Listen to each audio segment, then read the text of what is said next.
Welcome to Mom and Mind, where we dive into all aspects of perinatal mental health and wellness related to pregnancy, birth, loss, postpartum, and new parenthood. It's so much more than postpartum depression. We raise the volume on all of these topics in the hopes that someday everyone will have the support and info that they deserve before they need it. Please note this podcast is not a replacement for treatment by a professional or professional training.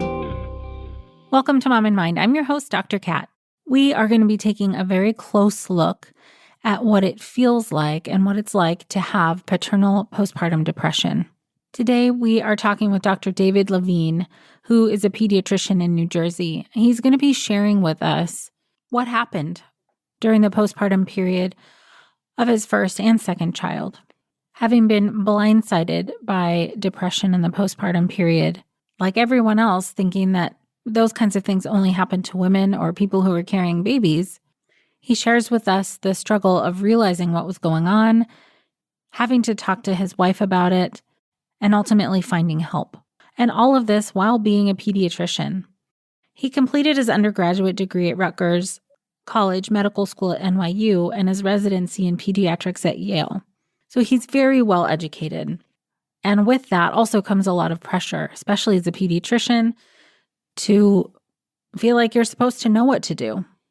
Dr. Levine is also now on the board of Postpartum Support International, where he works in professional outreach after having become a staunch advocate for fathers' mental health after suffering from postpartum depression and anxiety after the births of his 2 children. We're going to be hearing his story, and he is sharing with us some really vulnerable parts of what happened for him.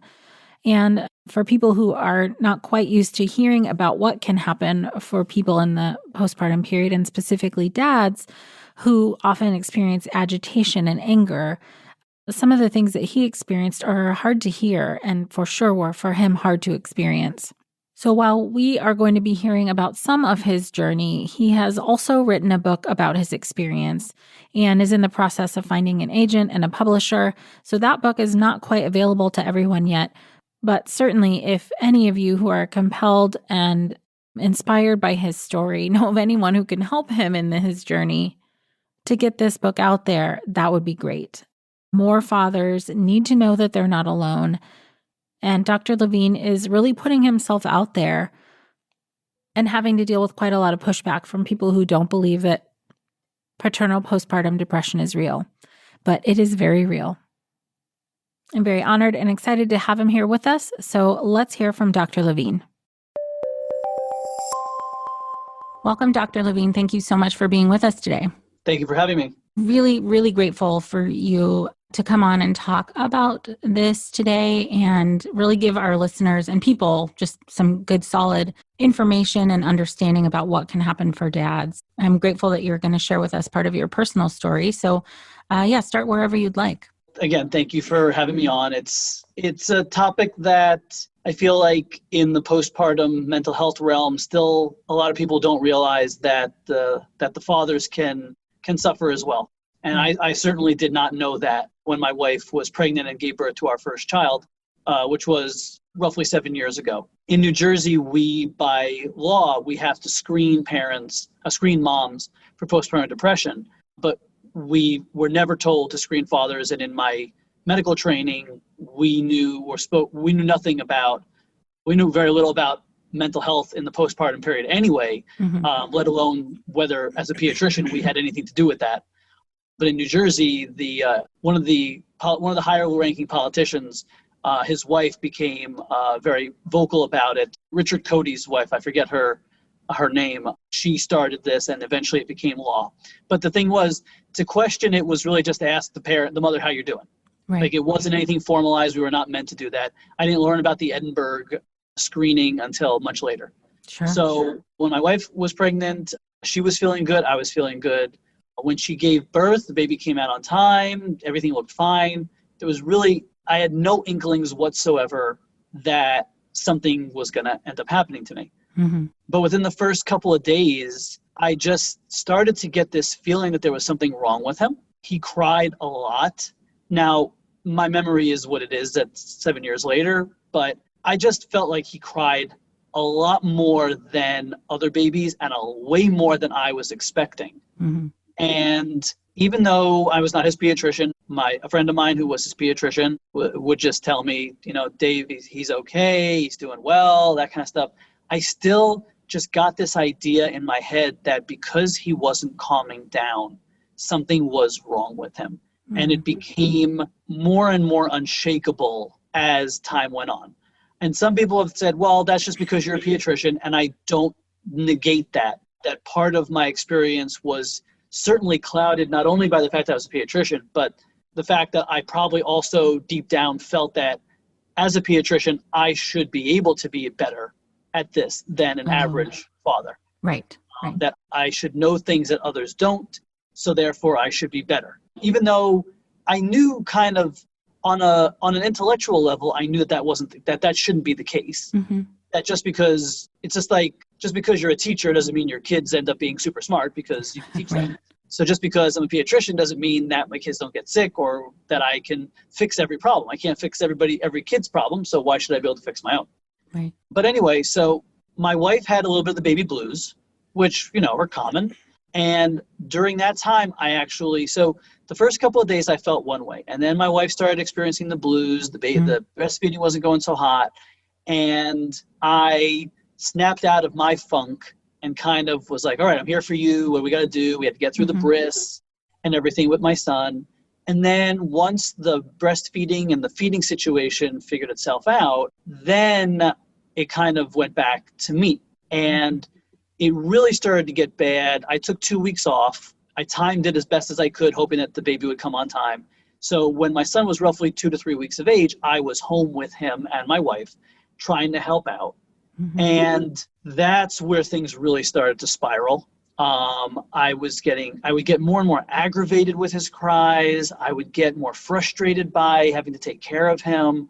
My wife and I had come up with a plan of attack for the sleeping where we would alternate. We would take shifts, but my wife actually went to sleep for the early shift, and I stayed awake when I shouldn't have. So I wasn't going to bed. She would feed him at 9 and go to bed. I would stay up and I should have gone to bed, but I didn't. I stayed up with him and I waited till 12 o'clock and I fed him at 12. But when you have a newborn, they don't just feed and go right back to bed. Right. So that would end up taking like an hour and change. So I wasn't going to bed till after 1. And then he would wake up around 3. My wife would get him and I would get up at 6, but I wasn't getting much more than 4 to 5 hours a night of sleep, which we know is eventually going to catch up to us. So right.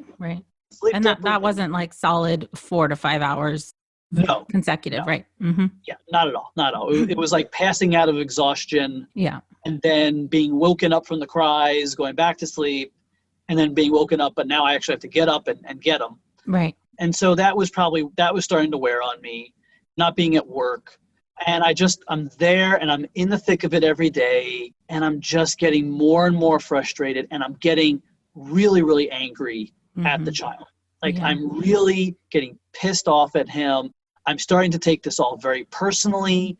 I feel like he is rejecting me. And that sense of rejection ends up developing into basically a hatred for him. Not my wife, but for him. And every day, I put him down. I denigrate him in front of my wife. And she's just like, David, that's not what's going on. It's going to be okay. But, life goes on. People come over. I put on a happy face. I'm happy to see people.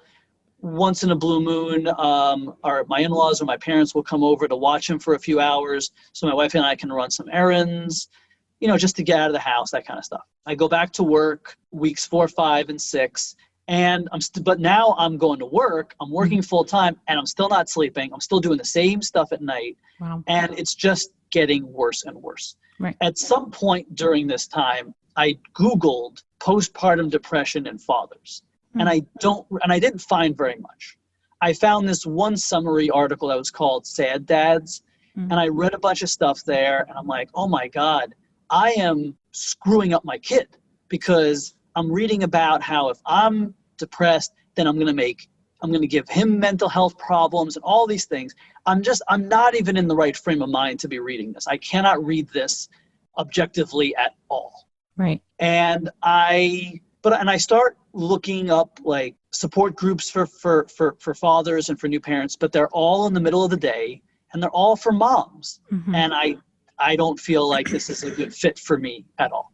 Right. But the one key thing that I do find is the author Michael Lewis, who wrote Moneyball and The Big Short and a bunch of those books. He wrote a bunch of essays on and off when his wife was pregnant, and he collected them into a book. And I found a quote which basically said something along the lines of that a mother's love is instinctive, but a father's love is learned. Mm. And I felt like, oh my God, he gets it. Like that's what I'm feeling. So I got his book, and it wasn't really about it wasn't about that. That just was, there were like 2 bits of information in there of him saying that and then making another reference to how is it that months ago I would have gladly just let you cry and would never have come to you, and now I will throw myself in front of a car to protect you. Like how did I go from point A to point B? Right. But the book wasn't about the struggles of a new father. It was really just sort of a jokey, this is kind of my travails, that kind of stuff. So it helped a little bit, but it wasn't enough. And I just started getting worse and worse and worse, except I didn't realize how bad I was getting. And what I mean by that is at a certain point, I started having, I don't know if visions is really the right word, but I started having these like images popping up in my head of progressively doing more and more violent things to my child. Yeah. And the aftermath of having done some of those things and what that would mean for my family and for my life. Yeah. So pretty graphic. Very graphic, detailed. Yeah. Oh yes. Very, very vivid, increasingly vivid and very, very graphic. Mm-hmm. And I just pushed it all down. I was like, whatever. It would come about during times when I was at my most stressed, but then it would disappear. But it was almost like a horror movie where you never know what's going to happen next, and I don't even know what's going to happen next. Mm-hmm. I'm watching the story unfold, and it just keeps getting worse and worse. Did it feel to you in those moments like scary or terrifying? Yeah, because I couldn't. It was more that I didn't want to do it, but there was a part of me that was like, this is going to happen. And if this happens, it's all over. Like everything is over. Yeah. Your life is over if this happens. Right. And I tried the best I could to just not acknowledge it and just to try to move past it. But it was, it was scary. And it wasn't until probably a year or two later that I started talking more about it to a doctor, and they said, wow, that was not good. Like it was very bad that you got that far. When those thoughts were happening, did anybody know what was going on? No, not your wife either? No. My wife did not know anything about those thoughts until, so I was on the old Charlie Rose show when my son was about a year and a half, year and 3/4. Mm-hmm. And in order to be on that program, I had to be more upfront with her about what I would say. Yeah. So that was the first time that she knew about the depression because I eventually started seeing somebody for it. Mm-hmm. But she didn't know the extent of what was actually going through my mind at the time. And it hurt her more so that I didn't feel that I could tell her about it than it was what I was feeling. Got it. Yeah. And I think that that's really important because I think a lot of fathers don't talk about it because we are scared of what our wives will think of us. Mm-hmm. And I fell right into that trap. Sure. I mean, you can barely figure out what to do with these thoughts, let alone how are you going to tell somebody? They're so terrifying to you. How could you tell somebody about it? Yeah. So things just keep getting worse and worse. I do end up seeing my regular doctor for a physical, and I mentioned it to him, and he gave me Zoloft, which I took for like a week, and I threw him out. I wasn't sure if I was just feeling lightheaded because I was just not feeling good about everything, or it was a side effect of the medication. I never really gave the medication a chance to work. Mm. And that was probably just me being a pig-headed physician that I'm not sick enough. I'm not sick enough to need these things. Sure. Yeah. And then I hit rock bottom at week 7. We were supposed to go to the movies and go run some errands that weekend. And my parents or my in-laws were supposed to come. And one morning when I left for work, I yelled at the kid again, and I was so pissed and fed up. And I called my wife on the way to the office to just make sure that I hadn't really screwed up this time. Mm-hmm. And I got a bad connection and I thought I heard her say, no, we're not doing this anymore. And I just broke down crying. I was bawling my eyes out in the car driving to work. She starts crying and she's like, you need to get help. And the group that I was working with at the time, they had behavioral health, and I went on their website and I found somebody who had a specialty in postpartum depression. I could find nobody that was paternal postpartum depression, but I'm like, all right, this is the best I got. Like, this is somebody who may be able to help me. And I reached out and I got an appointment the following week. I told my wife, we need a baby nurse. I have to get some sleep. I can't deal with this anymore. So she got us a baby nurse that started the following Monday. I started seeing the therapist on that Tuesday, and it was a very long road until I started to feel better. I mean, part of it was I was sleeping, so that helped. Part of it was I was amenable to the therapy. I had worked with a therapist. I had never had a diagnosed mental health problem in my life, but I worked with therapists before because I went through a divorce and I was in my residency doing that, and that was really difficult. That's and so stressful. I needed some help. And then in just getting back into the dating world and getting, all the problems that dating causes, I was talking to somebody to try to help me work through some of that, but nothing along the lines of this. Never a depression or any disorder that wasn't anything like I had just as much anxiety as any other Jewish guy probably does, but nothing else. Like, I was completely blindsided by all of this. But since I'd had some experience working with a therapist before, I was willing to talk about and at least grudgingly acknowledge that maybe I wasn't thinking straight. Right. That's a big step. It's a hard step to get to. it is. And it is a really big step. And as I've done some reading about it more, I realized that I was very lucky that I was in the situation I was in to be able to get this help. And that most fathers aren't even close to being in this position, and therefore they don't get help, and the ramifications of that are really terrible. So I get, it turns out my son is what's called a fourth trimester baby, where what that means is that there's a group of kids. This was Dr. Harvey Karp. He kind of coined this phrase in his book, The Happiest Baby on the Block, where you just have some of these babies that are not colicky. Like, they just cry a lot more than other babies do. And then they get to like that 10, 12 week mark, and a lot of them, they just snap out of it. And that's exactly what my son did. Because I should also state that when I was going through all this, there were two main things that were going through my head. One was, if I cannot survive a 2-week-old or a 2-month-old, I am not going to survive a 2-year-old. Like, this is only going to get worse. And I was doing nothing but, fortune telling about how much worse and terrible my life was going to get. Yeah. Because if he's this terrible now, just think about how terrible he's going to be later. But also, I took paternal leave. So my wife was going to be off for 3 months. I took a month off to be at home with him before he went to daycare. And it was just going to be me and him.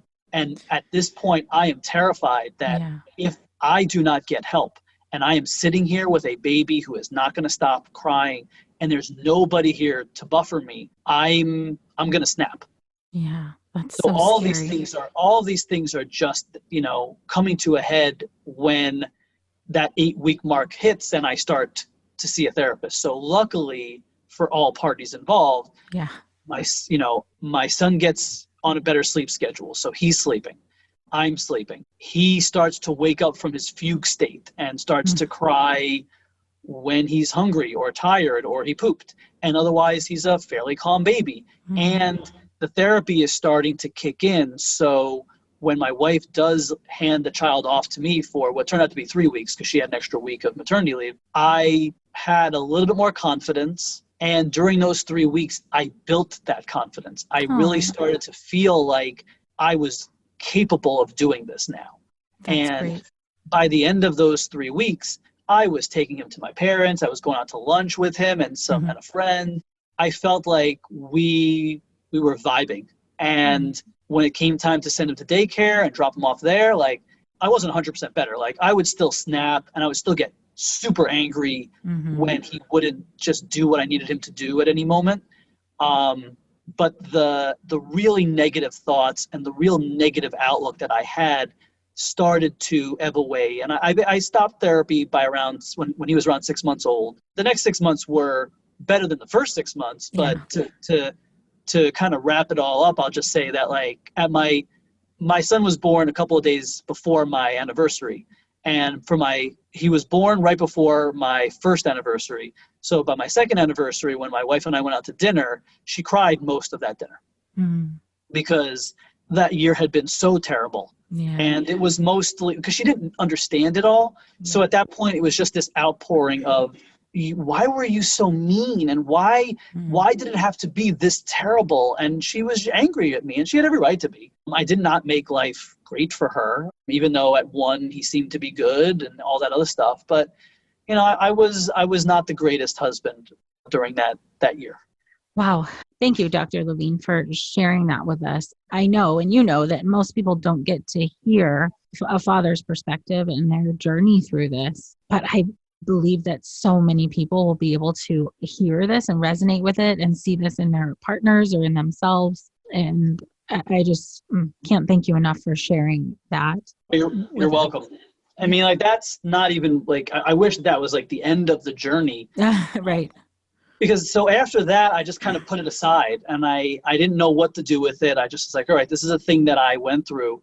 And then, you know, I would get these kind of like random emails or phone calls of, you know, like I mentioned, Charlie Rose. And then I end up speaking to Wendy Davis at Postpartum Support. And she's like, we saw your talk there. We would love to have you come to our yearly conference, which was in San Diego. That's where I met Dr. Danny Singley. And I was able to kind of talk. Him and I did like an interview style talk at the conference as a keynote to kind of, you know, because again, PSI at the time was starting to branch out and say, look, this is not just about moms. This is about entire families. Yeah. And we can't ignore the elephant in the room, which is the father. And so I ended up joining the board of PSI about a year after that.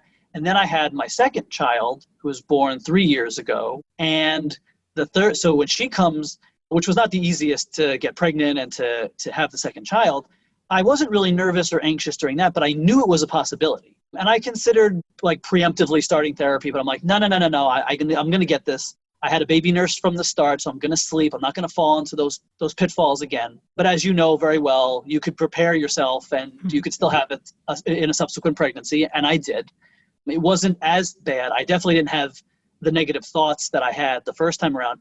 But unfortunately, the second time around, I took my verbal aggression out on my wife as opposed to just the baby, because now I was blaming her for this. The first time around, we didn't know. Yeah. Second time around, it was, you did this to me. You're the one who wanted this. You knew this was going to happen and you did it anyway. And I was very mean.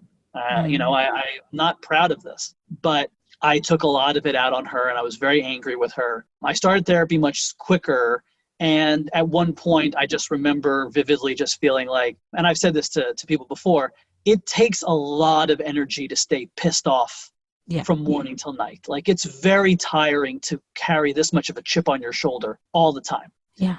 And at some point, I just got tired of it. I was like, I can't do this anymore. And I sat down on the couch one night with her and I just said I was sorry. And I'm sorry that this happened again. And she cried and she was angry at me this time. Like, she was just like, you know, you really hurt me. Because I did something that no spouse should ever do. And that was, I rejected her. Like, she would reach out to try to give me a hug or to hold me and to try to embrace me. And I would push her away. I was like, I want nothing to do with you. And I mean, it speaks really to how wonderful my wife is, that despite all of this, she understood that this was not me, that this was the illness. And she believed that I could get better. And I did. I got better and things went much smoother the second time around. But it just, what I mean by that is I understood it. I got help quicker. Yeah. It lasted less time, but it still hit me. And it still, you know, I don't know if it damaged my marriage, but it didn't make life great for the first 4 to 6 months. But after that, things got much, much better. And subsequently, from my reading and everything, I've realized that I really did, as much as I brush up against what we all know as traditional masculinity. I'm a man just like any other man, but I've always kind of considered myself to be a little different. Like, I'm not some gigantic, muscular guy, and I'm not like, I'm not an arrogant or like physically aggressive person. But nonetheless, I feel that as I've read more and more, I did fall into a lot of the traps of traditional masculinity, and a lot of those traps are what stopped me from getting help and from being able to open up and not necessarily prevent it from happening, but to maybe have prevented it from getting as bad as it did. Sure. What would you say were the main barriers, those traps you were speaking of? What were the things that made it the hardest? So one of the hallmarks of traditional masculinity is that men are supposed to be self-reliant and the strong and silent type. And a lot of men do not have social supports the way that women do. Right. So I did not have friends that I could really, I had friends, but I didn't have friends that I felt I could confide in. That's just not the way we spoke. Mm-hmm. So I didn't know how it would come across if I was like, guys, because I was the last of all my friends to have kids. I didn't feel like I could just be like, guys, I'm really hating this. Like, did you hate this? Like, I couldn't let those words come out of my mouth. Yeah. But also as I mentioned, when my wife was having the baby blues, so when she was having the baby blues, I snapped right out of it. And I was like, all right, I need to be here for you. Like, I'm here, I'm the man, I'm going to be the rock, I'm going to be here to help you. I'm going to be able to diagnose this and fix it. And then when that wasn't the problem anymore, I realized I'm not the rock anymore. Like, I'm falling apart. Like, I'm not doing this. And even though I prided myself on being able to speak better than I think many men know how to, and that's circumstances. Like, I was just as silent about how I felt about everything until my first marriage collapsed, and I had no choice after. I made a conscious decision after that. I have to talk more. I can't keep all this crap inside. Right. But so when in a relationship with an adult, I was able to do that, but I had, that was like one area. So relationships, I could be open, but deep down emotional things like this, I was unprepared for. I had no practice with this. Right. And that's actually the feeling that I have to be there, that I should be able to do this on my own, the shame of it. Those are all these traditional pitfalls. There's all these pitfalls of traditional masculinity that stops many men from seeking help. And then on top of that was the validation point. And the reason I mentioned the Michael Lewis part is that when he wrote that was validation that I wasn't the only person who felt this. Right. And that but without validation, it's also, what words do you use to even describe how you're feeling? Like, a woman can say, I'm very fearful and I'm sad and I'm scared and I think I'm suffering from postpartum depression. But a father going through the same thing doesn't know that that's a thing. Right. And if they do, they know that it's about women. And so how can I have this? Like, how is it that I didn't carry the child? I'm not nursing the child. I'm not the mother. And yet I'm feeling something that she doesn't seem to be feeling. Right. Then the self-reliance kicks in, and then the shame kicks in. And if you feel ashamed, you're not saying anything to anybody. Right. It's so silencing. Incredibly. Yeah. I learned later from people like Dr. Singley about male masked depression. And what I realized is, although I don't have medical training in psychiatry, I still went through psychiatry in medical school. Right. That at least I believe that a lot of the way that we describe mental illness is, for better or worse, through the female guise. And, like hysteria, after all, it's a derivative. I think it's a Greek derivative for uterus, like hysteria. Yeah. Okay. So just hysteria, the hysterical woman crying and all these things. I feel like when we see a woman experiencing specifically postpartum depression, we have an idea of what that looks like. They're crying, they're tearful, they're scared, they're expressing this to their girlfriends or maybe even to their spouses, all these different things. But we don't have the same thing for men. Right. Because the way a man experiences anxiety and depression doesn't look the same. And in fact, it looks very similar to all the things that I experienced. Right. The anger, the aggression, I don't drink or do drugs or anything, but a lot of people do. If they drink more. If they work long hours, they work longer hours. Yeah. I didn't really escape to the man cave or work later, but I know of fathers that have done those things. Sure. And when someone describes that, if a woman were to describe that, no one would be like, oh my God, I think your husband's depressed. They'd be like, oh, he's just going, they're just adjusting to being a father. And, that happens. I've heard things like that before, but they don't make the connection that this is what it looks like in us. Yeah. I will also add to that sometimes it's seen as, well, he's just being mean. He's a jerk. I don't, Yes. And like, like you said before, disparaging is a good word. Spouses who don't get it will just be, putting their husbands down. Right. And they don't realize because because traditional masculinity rubs off on women too, and so it's like, oh, your husband, like my best friend's husband felt the same way. And yeah, I mean, but their marriage isn't really that good anyway. And, but mine's much better. And so you find ways to rationalize the behavior as opposed to rationalizing, or as opposed to realizing that this is a person who is suffering and they need help, but how do I get them that help? And that's why I'm saying, like, my wife never in a million years believed that, or felt, I shouldn't say believed, felt that what was happening to me was as serious as it was, because she'd never heard of it. She never thought of it. Yeah. She's just like, all right, this is just how he's adjusting to this, and he'll get over it. Right. But no, I mean, you found your way through it eventually, but maybe that's part of how you said it rubs off on women, that a traditional masculinity is that he'll be fine. Yeah, he'll get over it.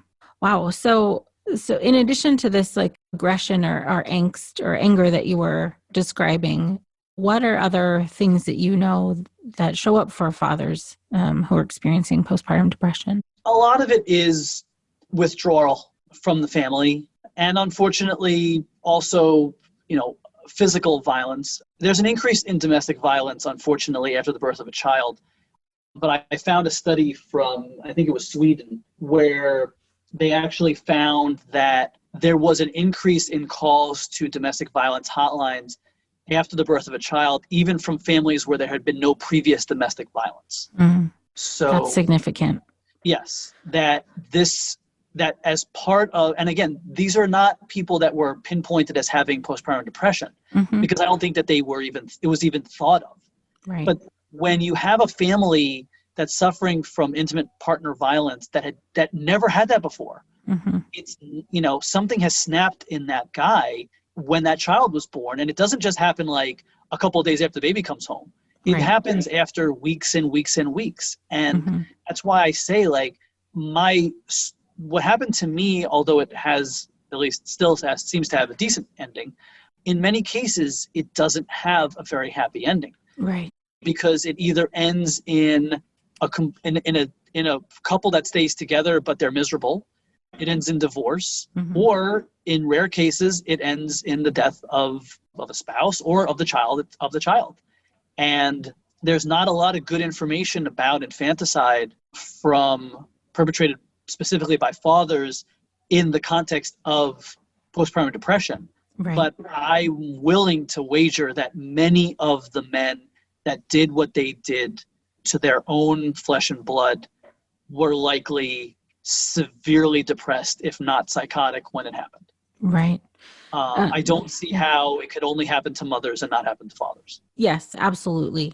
This is why we need to be looking at it more closely. I mean, all of the points that you are bringing up and sharing are so true.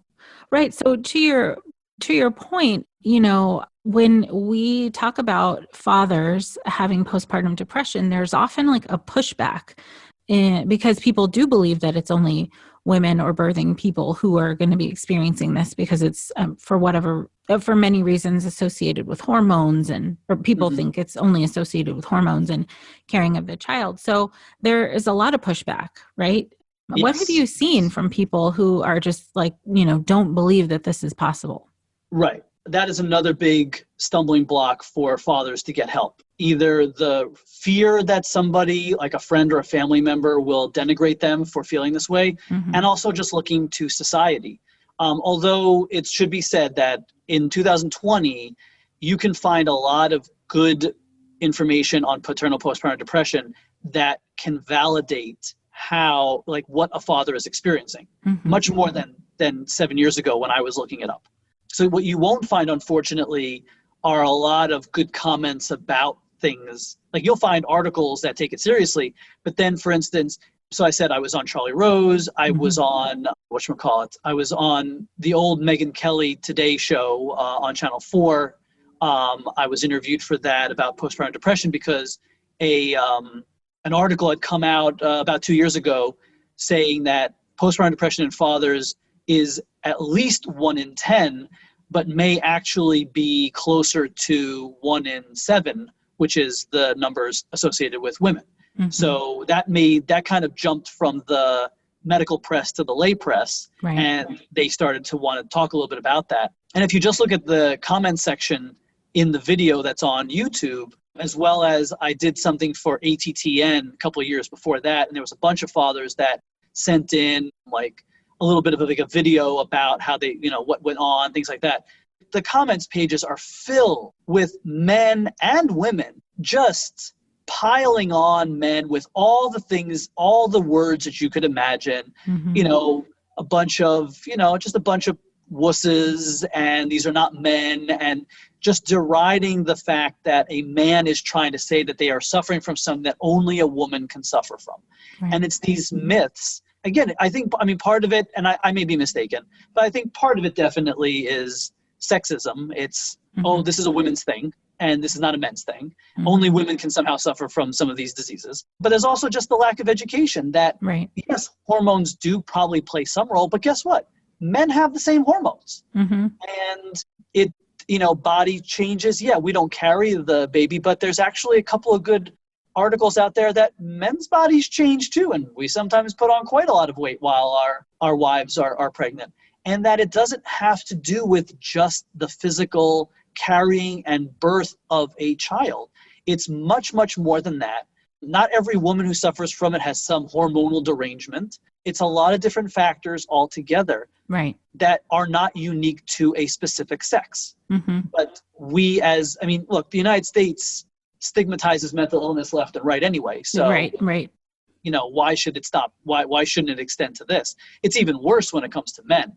And in fact, one of the things I found, now this is, the data is a little old because it's hard. There's just, and you might know this better than many, there's not a lot of research that's done into this, which is something that really needs to change because, male depression by itself has economic costs in the billions. And who knows how many of those men that are depressed it may have started with the birth of their child. It may have started as an untreated postpartum depression that just spiraled and never got better. Like, I don't know. And I don't think a lot of people know. But in the United States, so JAMA, the Journal of the American Medical Association, back in May of 2010, had a study that said that 10.4% of fathers experience postpartum mental health problems, with the highest being in the 3 to 6 month range. The U.S. alone has that postpartum depression rate. It was believed to be 14.1%. Internationally, though, it's 8.2%. So that's where the 10.4% comes from. And the annual rate of adult male depression at the time was estimated to be about 5%. So it was double, almost like across the world, it's double the annual rate of male depression, of adult male depression. It's higher in the United States than it is in other countries. And part of that is just the way our culture stigmatizes and labels and refuses to fund or acknowledge the costs of mental health. We will throw money at any and every physical ailment and disease out there, especially if somebody famous gets it, but we will not do that for mental health.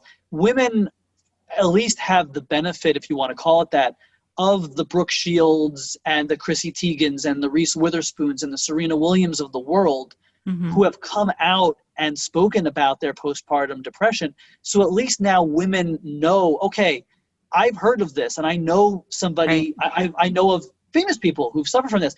That makes it easier for me to talk about it. Men have no such thing. And in fact, for anybody listening to this, whenever it goes out, in the New York Times book review on Sunday, it would have been the 15th, there was a review of a book by an author named Catherine Cho, C-H-O, called Inferno.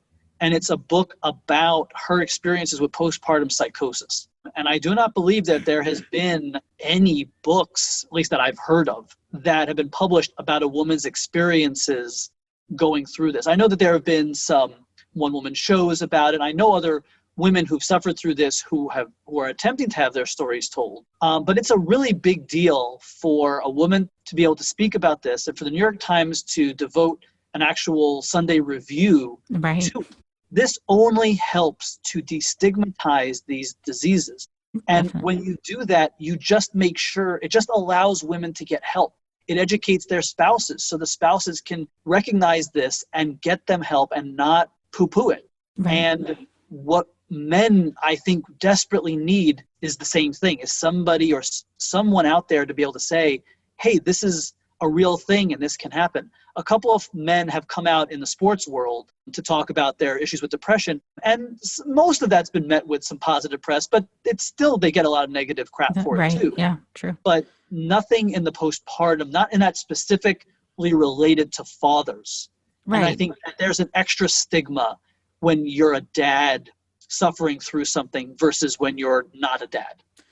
Right, especially when you're a dad suffering with something that is seen as a female problem only. There's so many layers and barriers of stigma surrounding this. And you talking about this is super important. I know that you're working on a project right now, and I want to get to that in just a moment. But before we do, can you give some pointers or some ideas that you have about how can we catch this better? How should we be screening? How can we help? Yes. So this is where I feel like I can give something that other fathers can't, because I'm also a physician and a pediatrician. And people can disagree with me, and that's fine. But I really do feel that a lot of this falls on pediatricians. We are the only doctors, the only healthcare professionals who consistently see new parents in those first few months. Mm-hmm. And as I said, in New Jersey, we are by law supposed to screen, but we aren't necessarily told how to screen. And I don't think that that's the other 49 states, I don't know what their laws or their rules are.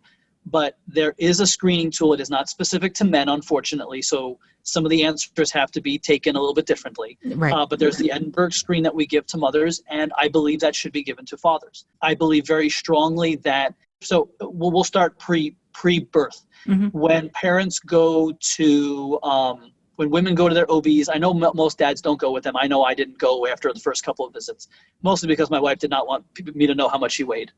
That OBGYNs have to not only check in with their patients, but they have to inform those mothers that, hey, just so you know, check on dad. How's he doing? Mm-hmm. Make sure that he knows that if he's feeling a certain way, that can happen and that they can get help. Right. When that child, if those two parents go to a Lamaze class or an early, a birthing class, or they go to the hospital for a tour and they go over kind of like how everything's going to work, education has to be in there. You don't have to bowl them over with data. It's just, hey guys, just so you know, we're going to spend 5 minutes talking about postpartum mental health issues, that they can affect both partners, whether you're both women, you're both men, or you're a man and a woman. Even if you're adopting, this can happen to you. Mm-hmm. You need to start to destigmatize it by educating about it. Yeah. Then when the baby is born, and I have seen this with my own eyes, doctors who go in have to physically acknowledge that the father is there. Too many times they focus only on the mother. When pediatricians go in, we are usually only asking the mother how they're doing and about the baby, and we ignore the father. Mm-hmm. If we don't even acknowledge dad being there, what signal does that send to them? Right. It sends to them that they don't matter. It's mom, that I'm just kind of here. Right.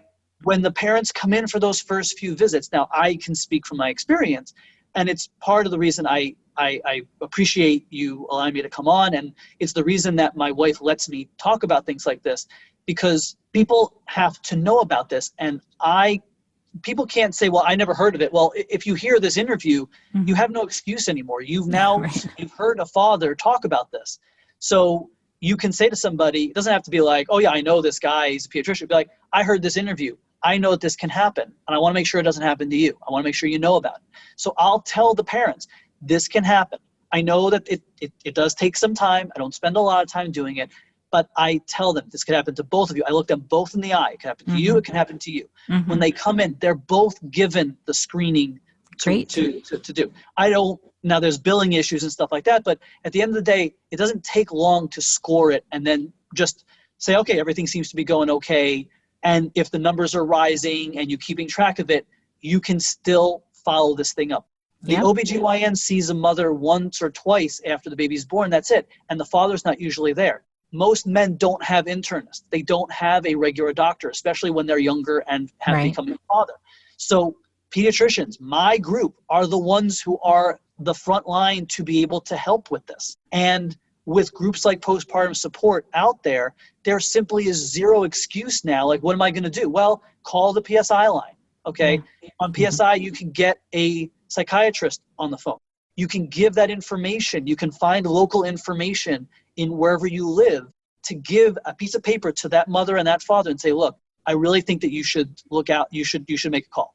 Now, you can't make them make the call, but you're doing two of the things that research has shown men need. You're validating what's happening to them, and you are educating them. And like you said, like, I was able to get help.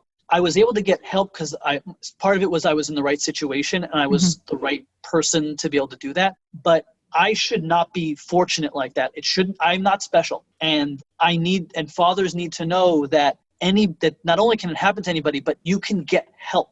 Yes, you have to make that mental leap to say, I want to pick up the phone and make this call. And I'll tell you, like, I have a good friend right now he's not postpartum, but he's going through some, a lot of trying times because of his job and coronavirus and everything. And he is scared to make the call to get help, even though he knows he needs it. And that's the way a lot of men feel.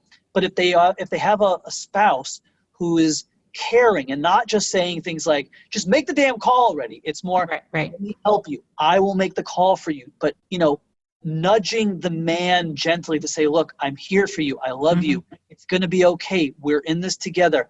But you need to get this help. Sometimes men need to have that appointment made for them and be driven to the damn appointment because we just will find ways to not do it. And a lot of men look for information outside of the traditional means, and they need to hear these stories. They need to be able to grasp onto something which says, I'm not alone. What I'm feeling is not because I'm less of a man. That's not what this is all about. That I'm not the screw up.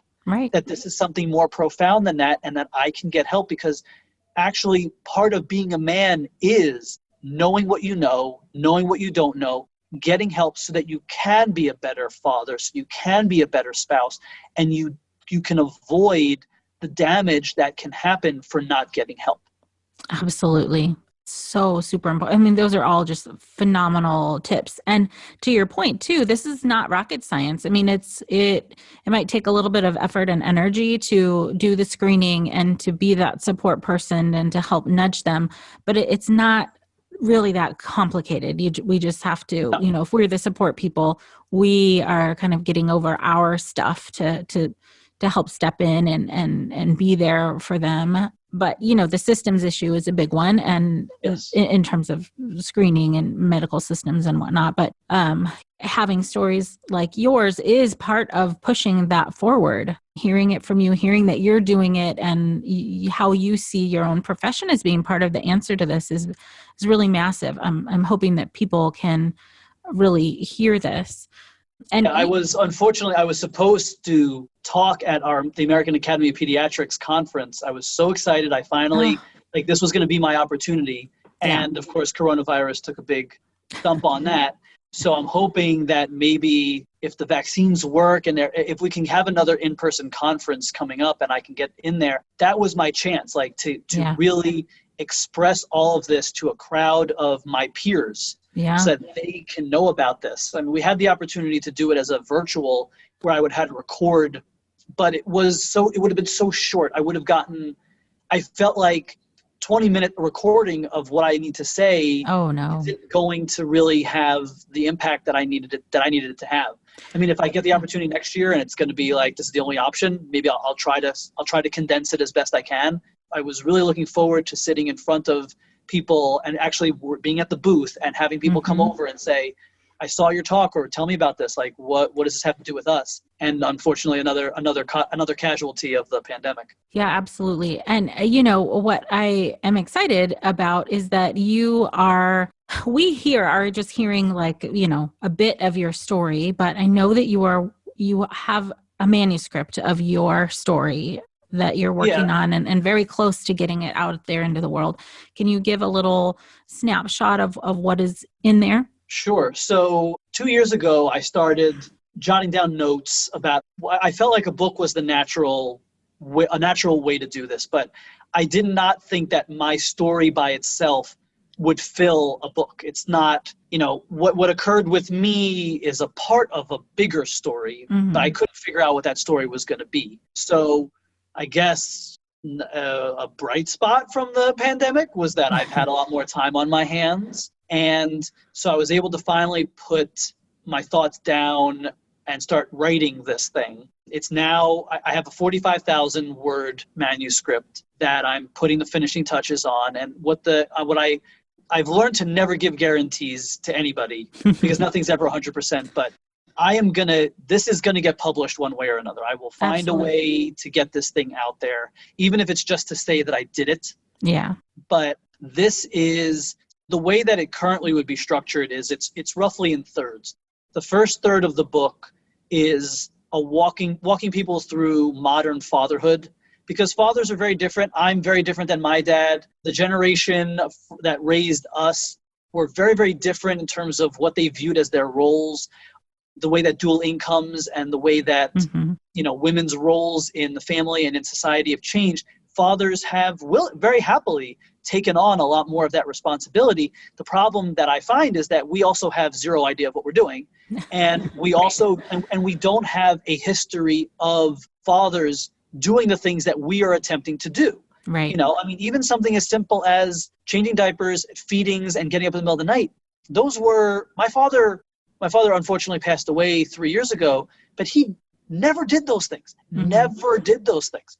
Right. So I couldn't go to him and say, Dad, what did you do? And him be like, oh, I could tell you some stories. Nothing.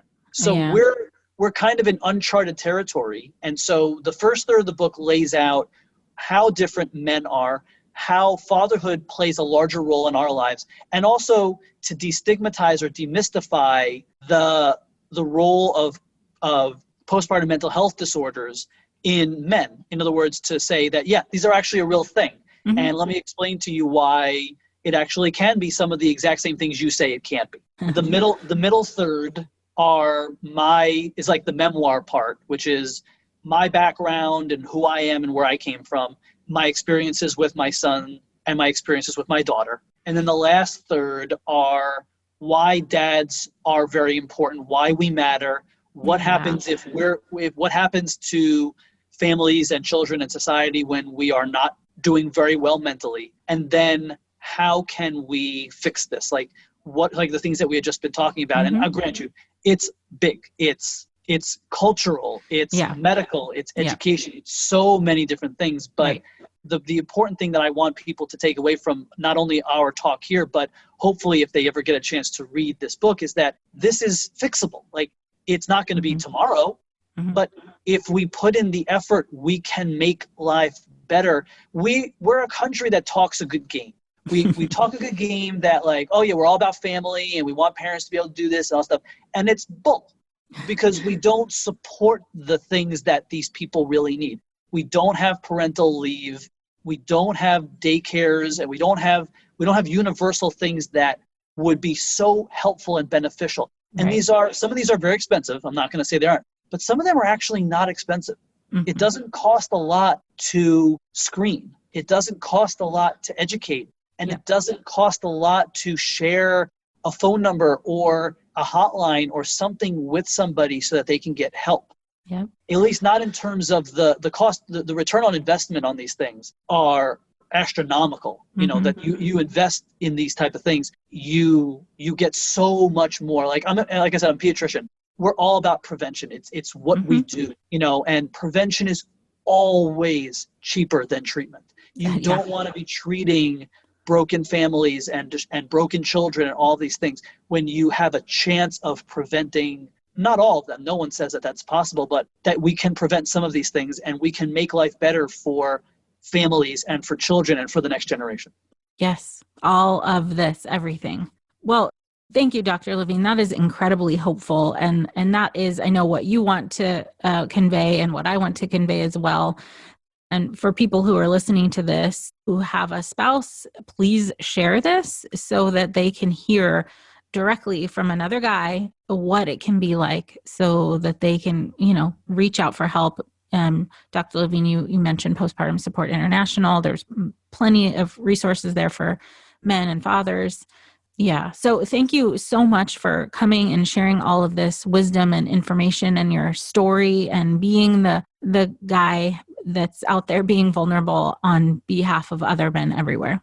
Thank you very much. I appreciate all the time. And like I said, I hope it does some good. I hope that people who hear this, it continues to spread the word that this is a real thing, but it's a thing that we can fix, that we can help.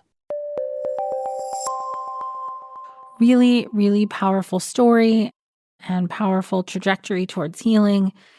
I am hopeful that all of you who've listened today have learned something new and can be part of the voice for dads, for partners out there who are also suffering and who are also dealing with a very real transition into parenthood. We just have to get the idea out of our heads that any type of mental health conditions or physical conditions for that matter are only happening to the birthing person. Having a child changes relationships and it changes family systems. If we can really start thinking about what the whole family needs, supporting everyone in the system, then the outcomes for everyone, including the child, is way better. I just want to thank you again for listening and being part of the people out there who know that this is real and hopefully who can now share this podcast episode with families and fathers and people who might be experiencing this so they can learn a little bit more and also not feel alone. If this is your first time joining us on the Mom and Mind podcast, thank you for being here with us. And to all of the listeners who show up for all of the other episodes, I'm so grateful that you're continuing to be with us, sharing these podcast episodes, and out there advocating and showing up for parents everywhere. Please do subscribe to the podcast, leave a review, share it with anybody you can. Let's get the word out there. Crush all the stigma that comes along with mental health and mental health for parents so we can get the help that we need and go on to live the lives that we want to live. Thank you for being with us. Until next time. Thank you so much for joining us today. Please share this podcast. Together we can support moms and families so that no one has to deal with this alone. Come connect with us at momandmind.com.